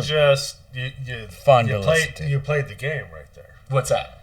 You're Forever Five. You're calling Chris Cornell. Oh because if you punch him into I have to because into Spotify, you're gonna get a whole list of like beyond just Soundgarden. Right, you're gonna get Audio Slave, you're gonna get Solo, you're gonna get this, so you maximize the list because no matter what, Spotify finds those deep cuts where he played that Soundgarden song by himself somewhere. Absolutely. But one thing about that dude, man, like, and you know, I'll never forget this at both of those shows I went to at the State Theater was like the way they sound. Yeah. Like. You would think you're listening to an album, right? But he's live, right? Like, and you're like, "What the hell? Like, is this real?" Right? You're almost thinking that, you know what I mean? Like, it sounds and a lot of good. bands so I have a from question. The '90s are like that. Do you want that though? Do you want it to sound like the album, or that you know, like? Well, I like a little bit of difference. I've heard this question. You know, like it sounds just like the album. I think that's a very fair question too. Yeah. Well, I want to clarify the question, right? Because I want them to sound the quality of sound I would love to hear. Like album-like, but I don't necessarily want to see the song exactly the same as the album. A little twist, like you know what I mean? Yeah. Like, so what I'm going to say is like, so me and Emily went and saw Big Head Todd and the Monsters in January for their 40th in the intersection of Grand Rapids. And for me, they are one of the best live bands ever. Just sound-wise, vocals, you know, everything. Sure. But at one point, Emily says to me, she goes, he may be the best lead singer I've ever seen live. Yeah. So to me, like, he sounds exactly like he does when he sings on the album because they maximize how you sound. Right. But they're playing those songs totally different than the way it is on the album. It's just like the quality of his voice, which she nailed it. Yeah. And that dude, Todd Parkmore, he fucking can shred that guitar. They're his good, voice is like they're legit. It's all over the place, like quality sound, but like different versions of a voice. I would say love him, hate him, whatever, but see him live. It's a great experience. You have a lot of fun seeing Big Head Todd without a doubt. But we saw him last year. Yeah. Oh yeah, it was awesome. Yeah. But Court, you know, like how that sounds, and it was awesome. Like, and so for me. Like if you hear them live and they sound like the album, my first thought if they sound that good live, like where you don't need an ounce of production to make it an album, right? Like that's respect the way I see it. Yeah, like you can't. All right, I dig. And I love that. Like now they did put their twist on it live, but when he was jamming, like when he was singing the high notes, it sounded like the album, right? And to me. Like, you try to find any live singers now that can do that kind of thing. It just, there's not too many. Far and few in between. Yeah, there's not too many. No. So, like, that's why I loved it. And Eddie Vedder's the same way, man. Absolutely. He sounds amazing. Sure, they are. Amazing. So and they might sound a little different than they did before, but that's just the natural progression. Yep. So one of the shows I saw a couple years ago at Wrigley, too, was Bruce Springsteen. Okay. That was pretty cool. Like, and I'm not even some kind of huge Springsteen fan. No, but neither am I. But it was one I of don't those like them at all. But where I'm like, you know what? Yeah, I do want to go see that. Yeah, some jammers, some bangers. Chicago's just fucking. So Wrigley's well, probably, and Eric's in Chicago, right? Yeah, so it's easy to and I connect. stay with It's him. a good place. We usually stay with him, or like Gibson works for like a hotel chain. And okay. So he can get hotels. Right. He works out of there. But like we usually stay at Henderson's house, and you know, so we turn it into like a weekend thing. You know, it's usually both shows, and we turn it into like a 4-day thing. Hang out with the old boys or whatever. We go to the beach in Chicago, and like awesome. It's like we have beach I love day. Chicago. It's a fun time. Day. Yeah, dude, Chicago's always been one of my favorite places, and then Lollapalooza all 4 days. Yeah. And then Smashing Pumpkins at Aragon in December. Oh my God, that took me back to '96. I've said that. I was like seeing almost like that show because I was so close. You know, it sounded great in there. That historic venue. Oh, so good. Yeah. I mean, you've been to the Aragon, right? Oh yeah. It's awesome. What did you see there? It's Pearl Jam. Oh, did you really? Yeah. This was years ago. Yeah. And so did you see him back at the? Oh, it was like 2009, something like that. I would say it was probably an older one. Yeah, it was. Did you see him at Masonic back in the day too, or no? No, not that one. I want to say that I don't remember that one. They did a show, I want to say at Masonic, where they gave like all of the 10 members like free tickets. Oh wow! And this was like 2004-ish maybe. Okay. Early 2000s, I want to say. Yeah. I'm like, oh my God, that would have been amazing. You know, like absolutely. It's like where you almost get to go back like 30 years and see him in those small places. For sure. I love those venues like that, you know, and so I do have to. Speaking of, well, this is an opposite size venue, but one of the things I heard you talk about was Aerosmith. And, that was my first concert ever. Yeah, and so I was never a huge Aerosmith fan, right? Like, you know, I was huge, but I liked old Aerosmith, Back in the Saddle and all that. I went and saw him in live. Oh yeah. And so I got free tickets. I wasn't even because I literally was not a fan. Right. But then I'm still not a fan, but you see him live, and this was like '98, I think, where I saw him at the Palace or something like that. Yeah, probably. And it was like '97, '98, '99 in that range. I forget what year specifically, but like. I'm like reluctantly going, you know. I'm like, sure, I'll go. Free, why not? Right. We had free parking. Love free shows. It was so I'm like, yeah, why not? I'll go. Awesome show, just an amazing show, man. They did a lot of their old stuff, like Dream On. Like, dude, it was really a cool show.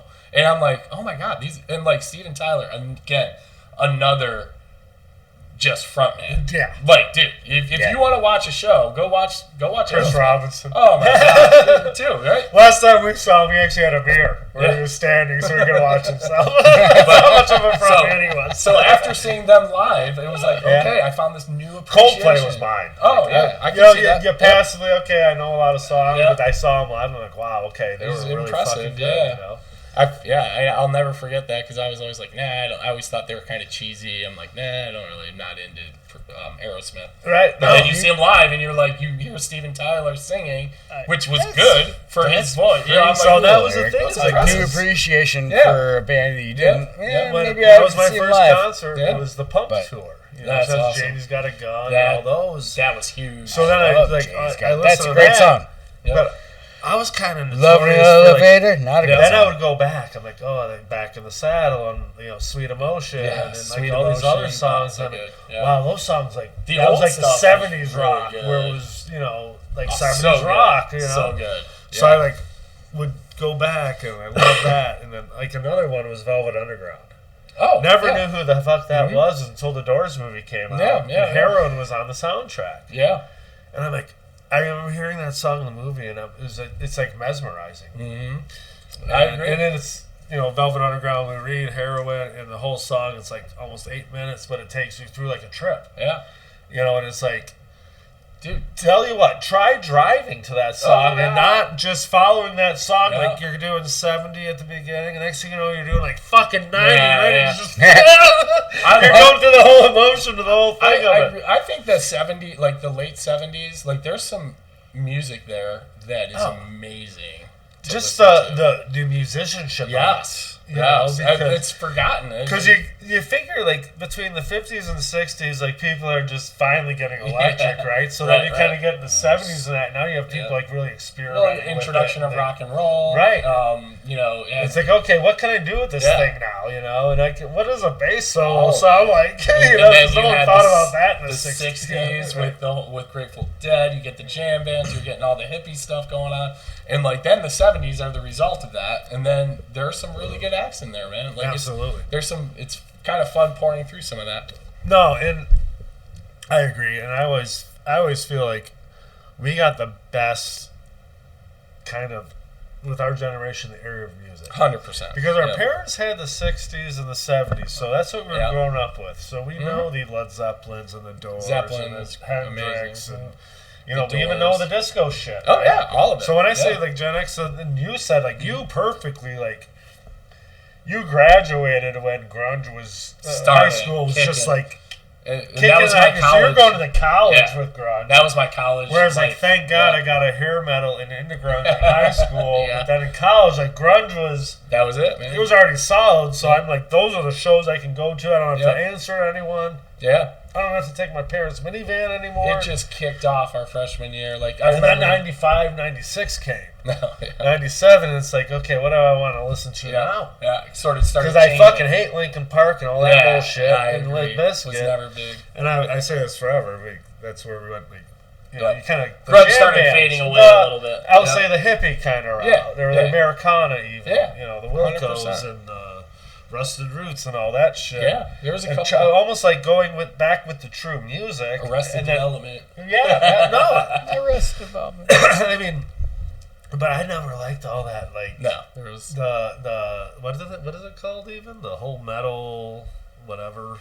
Hair metal. Are you talking about the Limp Bizkit? Oh yeah, the rap. Like it's sort of like a mix of. I never really grabbed onto that either. Hip-hop. I'm with you. I don't even know what that'd be called. Like, I don't even like Rage. Yeah. I like them. I liked them when they first came out. I saw them. The last time I saw them was at the Palace. You know what I liked Rage? Like, and they played like an hour and 20 minutes. Rage was good live, like I thought. Like, and the reason... Super high energy and everything. That's why. But it was always high energy. That's the thing. Like, you could only go like an hour and 20 minutes. It was mosh pit central. Like, if you were going to a Rage show, you were definitely getting dirty. You're getting dirty, you're losing shoes, and be ready for probably the most intense hour and 20 minutes. That's for sure. Like, I would much rather take the fucking other route of like a Pearl Jam show with crowds. So take your pick. Yeah. They're going to play 2 hours plus. Yep. And... you just fucking enjoy the show with everyone else, like normal humans. 100%. Yeah, and that's a and of course, that's part of getting older. I was just going to say, that's a factor of us getting older. But no, when I saw that Rage show, I was on main floor, and I mean, I was just out of college, so I'm like, what, 24, 25? I'm like, even at that point, I'm like, this ain't for me. No, you start losing that energy. But I get it. And I understand it, but it just wasn't. If I hear a Rage Against the Machine song on the radio, I turn it up. I do too. Yeah. Fuck you. Do what you told me. You know what I mean? Like, I do too. 100%. I mean, I don't want to go see them in concert, but I love to fucking turn that up. That's a good way to put it. Do you think Rage would be as good now, though, as they were 25 years ago? Everyone fucking loves them, dude. And they played in the Hall of Fame, and it was like, oh my God, it's about time. I'm like, really? I mean... I liked them a lot. You know what I mean? That was part of that whole era, I think. But yeah, I'm with you about the live shows. Like, I think it would be tough to sit through now. Yeah. As much as I liked them and I probably saw Rage like 5 or 6 times. Right. You know what I mean? Like, so, you know, they were up there. It's probably one of the bands I've seen the most. So we had Pearl Jam, I think Slightly Stupid, Red Hot Chili Peppers, Chris Cornell. So we're actually last one's going to be the Beastie Boys for sure. I mean, they're the one. They're probably like number 6 for me, and they might make it in there before. I still love the Beastie Boys. And they're ones you can't see anymore. I know, and it sucks, man. Nothing hit me harder. Like besides a personal thing, nothing hit me harder than when MCA died. Yeah, I remember hearing that driving. Yeah, I was driving home from the airport. I was meeting my family at Buddy's because I was doing like for 18 months. I would go to Orlando Monday and come back Friday. Oh, okay, for like a year and a half straight. So that was like Friday. I landed, and as I'm driving the Buddy's to meet my family, I hear that MCA died. You're like, what? And I beat them there, and I'm sitting in the booth by myself, and I literally had tears, and I couldn't understand why. Right? Because I've never no celebrity or anything that's hit me like that, but. MCA was like such a good dude. Absolutely. And that band was so important to me. Yep. And then it was also, then you think like, you're never going to hear them again. No. It's never going to happen again. Yep. They're never going to get a third member. They're never going to do anything. They're done. And they've never done anything. No. And that all the music they continued to make is still amazing. If you go back and listen to those albums, like even Hot Sauce Committee. Oh, like, yeah. I love that album. Like, it's even got the one that's like volume 2, but it's volume 1, but it's volume 4. Part 2. But Hot Sauce Committee Part 2. Yeah. But like, it's like that album's amazing, man. Some of the collaborations on there are really good. Like, and you're just like, man. Well, just watching their growth, right? From License to Ill and Open Up for Madonna to Paul's Boutique's kind of their masterpiece. It's an absolute masterpiece. Yeah. To me, I actually like Check Your Head better. I'm with you on Check Your Head. License to Ill was like groundbreaking. Paul's Boutique was like where they really like started forming. Yeah, where they kind of found their niche in that sound and whatever. Sampling and sounds. But then when they went back to Check Your Head and some of that punk roots with the instruments. I love how they changed it up. And if I would have seen them maybe during the Paul's Boutique era for the first time versus Check Your Head, I might be speaking differently right now. Sure. But seeing them at Check Your Head, No Communication, and Hello Nasty tours back to back. Hello Nasty I love too, by the way. I saw, it was like I said, it was at Wings, and then I think I saw it was Wings, and I saw them at Lollapalooza, and then I saw them at the Palace. Nice. I only saw them the one time. Okay, and they had, really? And they had the round stage in the Palace. Mm-hmm. And by chance, I ended up on the boards at the center ice. Mm-hmm. Nice. So it was like, I ended up being like here to the wall, and I'm like, holy shit. That would have been a cool And that was when they wore like, the whole like... They had their outfits. The orange outfits and everything. And they were sinking. Oh, it was amazing. Dude, so that's definitely... So where'd you see them at then? The Lollapalooza. Oh, it was Lollapalooza, okay. Yeah. So I went back, like, they played all those small Detroit venues. Oh, yeah. The Fillmores. And, when they were were huge, they even played them. Yeah. Like, how the fuck did I miss all that shit? Looking back at it, that's the one band I wish I would have saw more, and also Nirvana. I would have loved to have seen Nirvana a few more times. Did you see them? Just the one time. The Lala. Yeah. Wait, Nirvana? They never played Lollapalooza. Oh, was it not Lala? It was something. I saw them one time. They were at State Fairgrounds. That's the one. In 91? 3 or 4. Oh, I thought it was earlier. It could have been earlier. That was where I saw him. It was I thought it was I never the festival. saw Nirvana. I thought it was the I thought it was the Lollapalooza, but no, they were supposed to play 94, and then there was contractual things, but then he died. Gotcha. That was the 94. That was when they made the Pumpkins the headliner, and that was where they screwed up because you already had Nirvana was going to be the headliner, so Pumpkins were already going to be the one right before. Nice. They should have just had the Beastie Boys jump them. And like fill it up, right? Because everyone there loved the Beastie Boys. Not everyone there loved the Pumpkins. That was the era. So after the Beastie Boys literally just broke the stage, you had the Pumpkins come out. Half people are leaving. That was the other era. People are. You're right. You're right. That was the popular era at the time, and Well, the other time you also had Tribe Called Quest there that day. Tribe. You had the Breeders there that day, and Tribe was they're so good. Tribe Called Quest is awesome. Neil's still writing left-handed. But yeah, so I wish I would have. Any shows you have coming up? I know you mentioned what one? Pearl Jam, and then also the Slightly Stupid at Freedom Hill. Freedom Hills. Do you remember when that was? The Slightly Stupid. Yeah. Here I can show you really quick. Because that Pearl Jam show, I'm probably going to take your extra ticket to Nashville. Hey, I might be reaching out to you on that. Even if I have to sleep in my car. I'm pretty sure we're going to have one, dude. So, here, look. I've never been in Nashville. I've always wanted to fucking go there. So, this is it. Slightly Stupid Iration. So, Little Stranger. These are all some of those bands that fall into that ska. Right. And they're a little bit... Sterling Heights, August 3rd. I knew it was August. I just couldn't remember the day. But, yeah. So Little Stranger is really good. No, actually, that's one of the things I love about doing the show is I like to go to shows with people after they've been on the show. Yeah. Well, and, whether it's Pearl Jam or this one. Either one. No, actually, I'll go to both, dude. To be honest, I've never seen Slightly Stupid. It's such a fun something I'm super familiar with. So Dirty Heads too, if you've ever seen when I first started getting into this. So when I think of ska, like you mentioned, Sublime, which is obviously kind of more but then you have like Mighty Mighty Boss Tones and some of these other guys. Like, where would you put these guys at? Like in relation to them, like style and whatever, or whatever. Well, I mean, for me, Sublime was always the pinnacle of that sound. Like, Bradley Noel as the lead singer. So one of the really cool things, I don't know if you've seen this. His kid, Jacob, joined for that. If you want to hear they got rid of Rome and brought Jacob in. Yeah. Super cool. Dude, I saw Sublime with Rome at Freedom Hill with Dirty Heads. How was it? That was so Lindsay good. would go and see them, I think. That was a great show. That was like... So that's basically the other guys, and then Rome is... Yeah, it's all the same band, except for Rome is singing. And now he had his own thing going on before that. Yeah. Right? Rome was by himself, basically. Okay. And then now it's Jacob Noel is stepping in to do some songs, and I think they're going to go to studio and make an album. Was it Austin City Limits or something? Yeah. He played with them, or maybe Coachella. I watched it on Hulu. And I think they were on Fallon or Kimmel doing that song they released, Feel Like That. If you want to hear a really cool version, like a cool song with Jacob, it's Feel Like That. It's an awesome song. Okay.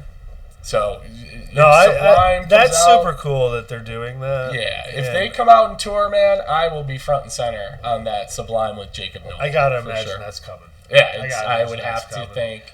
Whether it's this summer or next summer, they're going to do something. And I was really say that feels like a summer. Oh yeah, it's got to be, man. Not a winter theater. Yeah, I would love. You got to see them in the summer, and it's just such a cool the vibe. Again, the vibe of these shows is so chill. Like it's got that reggae sound, right? Yeah, for sure. And it's jamming. Like so, one of the cool things about Dirty Heads that I always like they can flat out jam. Like so, they're a little bit of a different sound than Slightly Stupid or Sublime. But and they got a little more popular, so then they got a little more produced. So all their older stuff is way better than it is now. But when they do their concerts, they still do the old stuff, and it's pretty awesome. Right. Like they get the jams. There's certain songs that they do that just you feel it, like it jams. So and it's still got that sound, that reggae beach sound, No, and that's the thing is I love going to different shows. Because for me, it's not even I'll go to a show if it's a band I've never seen before, I don't know much about them. Yeah. I don't even bother fucking listening to their music before I go. Because I'm old guy now. I just show up. I just have a great fucking time. It sounds awesome, and that's why I live or die by that set list app because. Yeah, it's I don't know lyrics, I don't know songs by any of these bands. So I'm posting videos and shit. I have to go back and okay, when did they play it? And I look at the video time, and I look at when they started. And I try to figure out, okay, it sounds like this song. Then I got to go to Spotify and listen to the fucking song. I'm like, God damn it, I need an intern. So yeah, send it to him. What's this song? So God, I'm just trying. So I was trying to remember all these shows before coming here, and I also like country. You know what I mean? I love Jimmy Buffett. I'm a Buffett fan. I know there's tons of people out here, right? Yeah, for sure. Right? So 100%. And if you've ever seen it, I almost I know a lot of people don't like Jimmy. And I get it. Because it's kind of a generic sound. But if you've ever been to one of his shows, oh my God, it's just fun. Right. How can you not Sometimes that's all music needs to be. It's just fun. So for Jimmy Buffett, doesn't have to be deep. It doesn't have to be the shit. Sometimes it's just fucking fun. Dude, for me, you're there with everyone else that's having fun. And that's what Jimmy Buffett shows were all about. Right. It was it wasn't all about his music. It was about the sound and having fun. And everybody there, you didn't see a single person without a huge smile on their face. And half of them weren't even fucking listening to the show. No, they're just fucking having a great time talking. It's background music, And so I loved that about those shows. That to me was amazing. To be honest, really I don't mind any kind of person at the concert. That person that talks, this and that. I may not be that person. I may not really like that person at the time. I like listening. But I'll separate myself from you guys. Go do what you want to do. I don't need the listen. There's no right way. I'm not going to bitch about it. No. There's no right way. You do. In my videos, it's going to be something like this, and I look over here so I can watch while I do it. And that's why you see people walk. Because I don't want to be this guy. I understand. So but I also have a purpose while I'm there too. 100%. And I always say it isn't to bring the person to the concert. It's just to expose you to the music of this artist. Yeah. 100%. And there might be sometimes a few videos from one song because I'm like, fuck it, and I'm just in a zone and I'm not even paying attention to what I'm videoing. I'm just like, and then you're like, okay, that shit's 3 minutes long. Now I can fucking break it up into 3. Holy shit! And so, it's 1,500 views. Neil, not 500. So, like last summer, we went to Key West and we saw Jimmy Buffett's studio. Oh, nice. It was right after he died. You know, so it was like Key really West cool. Is great. I went love there that. for a day on Oh a my cruise, god, but it was so cool. I love that. I love that whole. Oh, I could.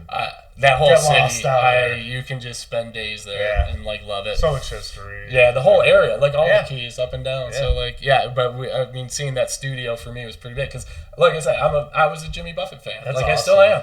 Like I enjoy listening to it when I'm down in Florida or when Nobody is judging you. Yeah. And the best part is there's not like 10 or 20 people judging you. The best part is like, you know, if you love music, you don't care. Right.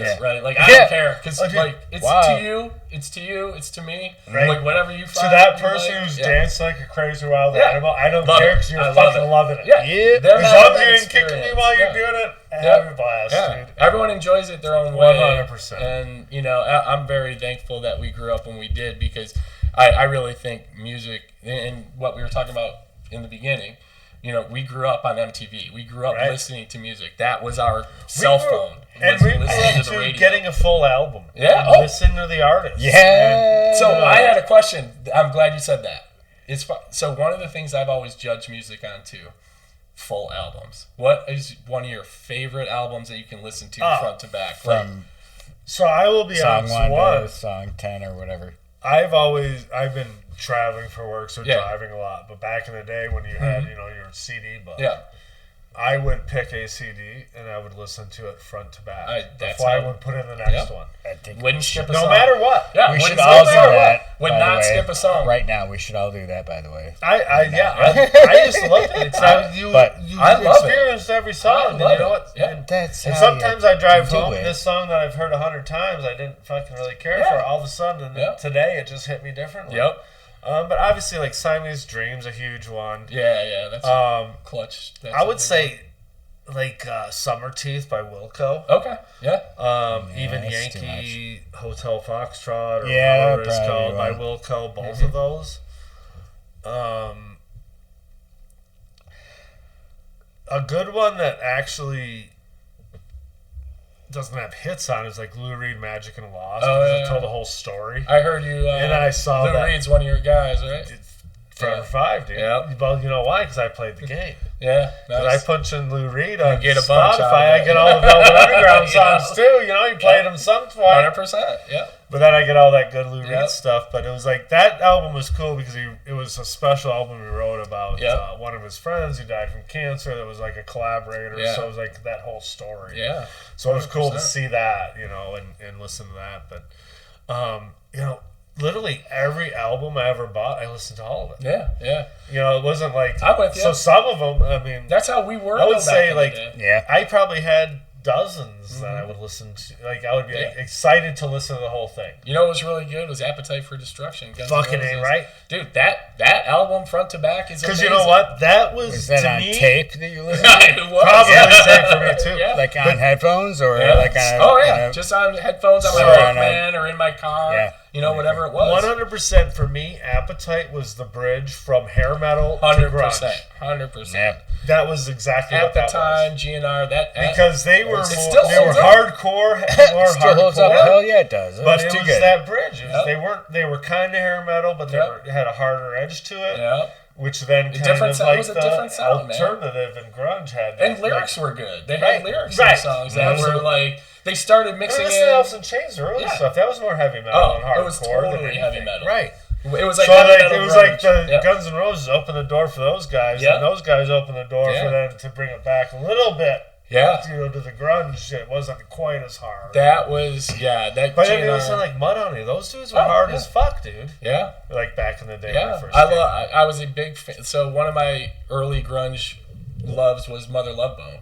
So like with Andrew Wood. Absolutely. Like, dude, there's songs that like from Mother Love Bone that I just love. You know what I mean? Obviously, that was the core of Pearl Jam, so that probably explains half the band there, and it was like that. Those guys were amazing. I thought Andrew Wood's voice was amazing. So like, you know, it was just, and then Temple of the Dog as the tribute band, and you know, it was That was what I loved too. Is like there was so much collaboration. Like if you listen to the EP by Alice in Chains. Oh, that's the Sap, yeah, right? so and then good. you have Cornell like that was coming the on nutshell, vocals on one of it, and actually one of them I never realized Dan Wilson or some shit was on one of them as a collaborator. So that early we really did luck out with 100%. And you know, there's still a lot of good music out there today. You have to dig a little deeper to find it. Another really cool show that I went to, and this is like it was probably like 1991, I think.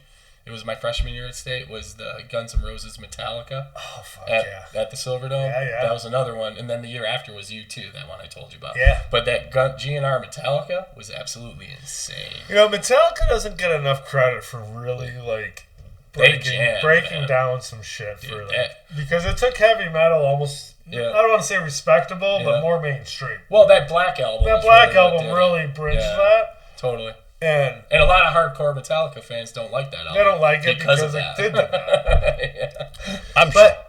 Well, it's still a hell of an album. They can think what they think. But that is, I mean, you know how it is. I would put you that love fighting, like for me it was probably Wilco, where you love fighting that band where they're just starting out, you're seeing them in, the 500 to 1,000 seat venues. Yeah. And that's what those people were with Metallica. For sure. They followed them, and there was like all that next shit. Thing you know, they're selling out stadiums. But you also have that kind of the Cliff Burton contingent and then the after Cliff Burton too, right? Very true.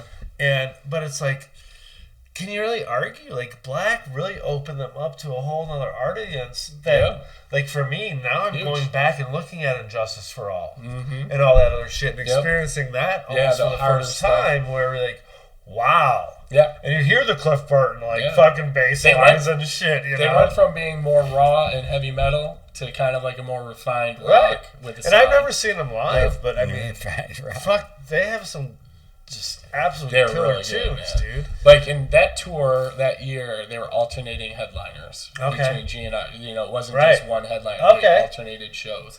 Oh, that was the whole time. Yeah, it was a big argument.